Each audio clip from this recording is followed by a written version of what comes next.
Hey YouTube, Jason here with Vapes. Today we're going to be going over the Freak Show V2 RDA from WOTOFO.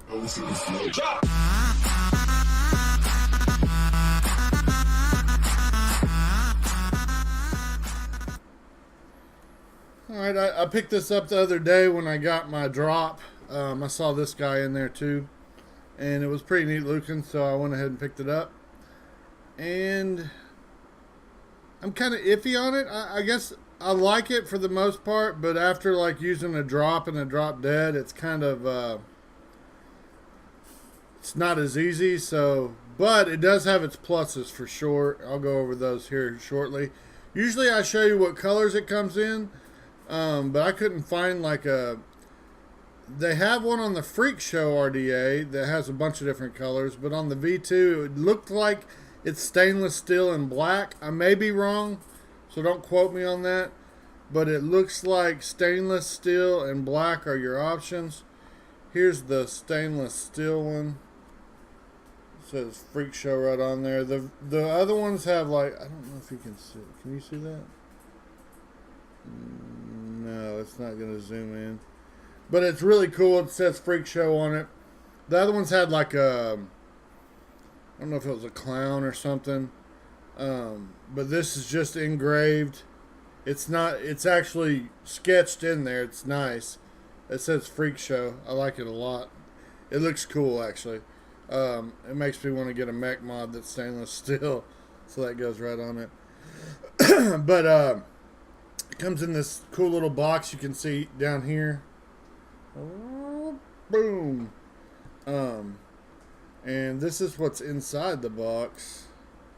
It was cool. It comes with cotton and coils. So I didn't use the cotton, but I did use the coils on my first build on this. It comes with a little multi-tool, bunch of O-rings, replacement. Those are hex screws, which seem to get pretty tight. I like them. Like it's snugged up really nice.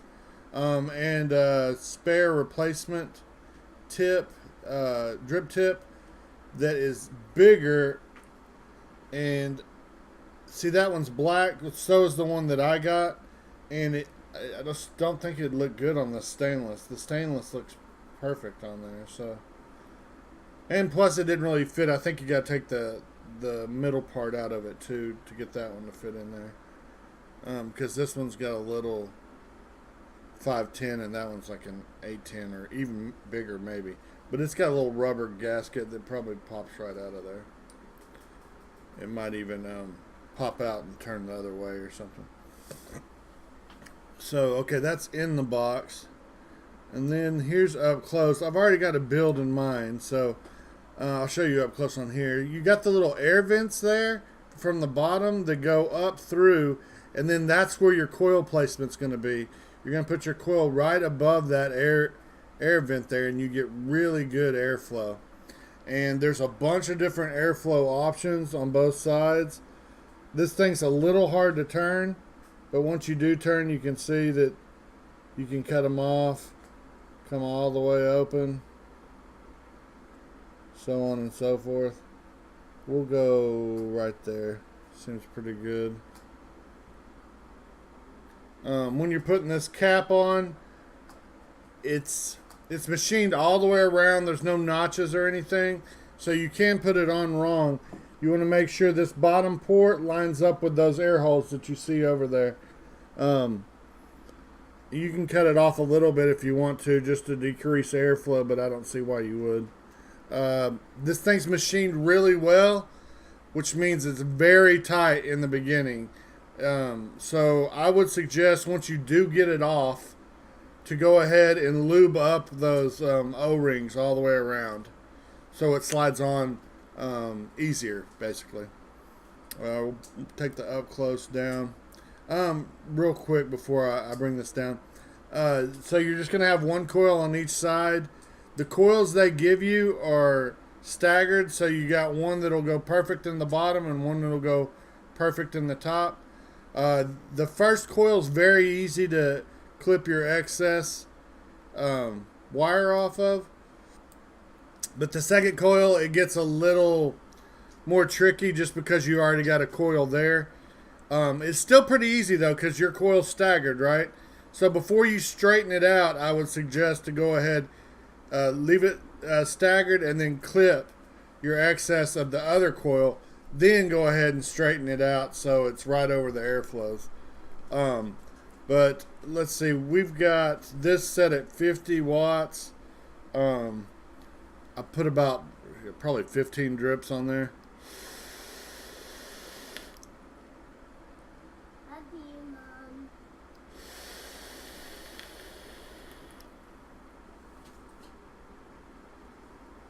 It hits really, really good.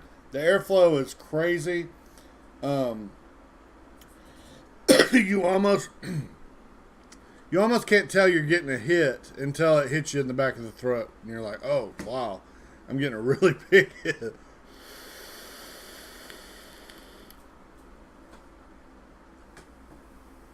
I like that they give you coils. The coils aren't bad either. Let's see if I can show you one up close. What they come with. They come in these little neat packages you got to open up, and each of them had something different in it. Like one package had the cotton, one package had the coils, and so on and so forth. But that's one of the coils. Let's see if you can. Yeah, just a neat little. Once I tightened it up, they wanted to spread out a little bit, but I just pinched them together with a needle nose. But yeah, pretty cool little device. I did not like how hard it was for me to get the cap off of to access the build deck, but I'm sure that'll wear in over time and be a lot easier to take off. It's just it was machined so well that that it's really hard to get on and off in the beginning. But besides that, the build is easy. I mean, it's not as easy as a drop, but I really do like it. I like the flavor. The clouds are amazing. I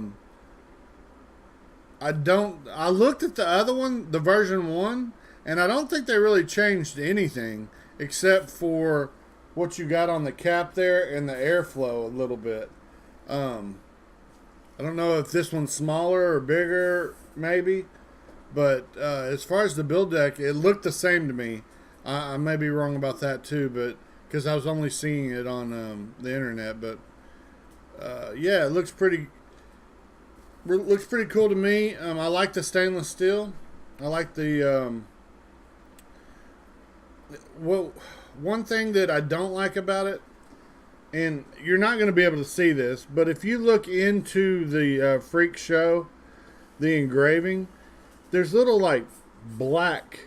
I don't know if they wanted that to be painted in there and then it just came off or what, but or the engraver got too hot in certain areas, but there's little black specks in it.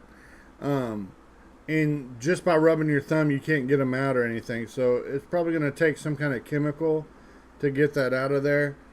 But yeah, that I don't like that. And I don't like how hard it was to get the cap off. I mean, I had to use, like, I put a t-shirt around it and then use needle nose to get it off the first time. It was so hard. But this part pops right off. That one's nice. It's snug, but it's not as snug as this one. And that's, I mean, look, it took some serious force. Let's see if you can see that. There's my little build. And of course it's not zooming in. But yeah, I got my cotton in there. The 2 coils they gave me. The cotton they sent looked fine too. I've been using the candy cotton. Probably as far as RDAs go,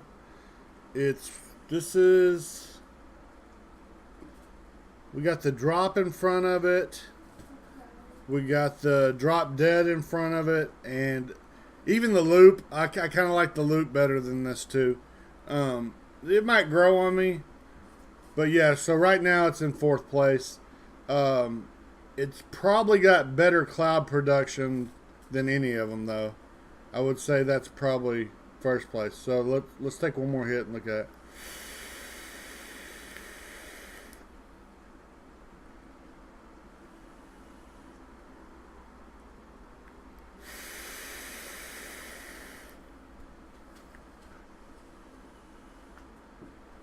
Yeah, big old cloud. Yeah, so probably first place in cloud production and flavor, but fourth place overall, just because it's not as easy to build on. My Vols got slaughtered by Florida, so I'll be repping Massillon gear all week. Because to be honest, I think Massillon could probably beat Tennessee Volunteers right now. They're that bad. It's sad day to be a Vol, but oh well. It's a happy day to be a Tiger. 5-0, kicking ass. Can't wait for this Friday's game. It's kind of special because both my soon-to-be stepdaughters will be marching at the halftime show together. One's 12 and one's 17th, and they actually get to march together, which will be cool. Wouldn't miss it for the world. But yeah, go Vols, even though we suck. Go Tigers. Keep it cloudy, and I'll see you guys soon.